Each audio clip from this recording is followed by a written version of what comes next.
C. Joseph Vijay எனும் நான்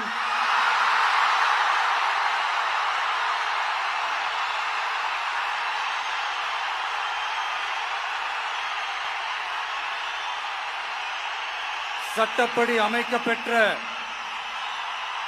இந்திய அரசியல் அமைப்பின்பால் உண்மையான நம்பிக்கையும் மாறா பற்றும் கொண்டிருப்பேன் என்றும்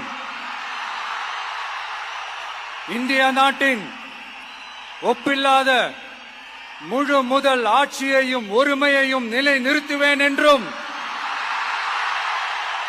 தமிழ்நாட்டு அரசின் முதலமைச்சராக உண்மையாகவும் உளச்சான்றின்படியும் என் கடமைகளை நிறைவேற்றுவேன் என்றும்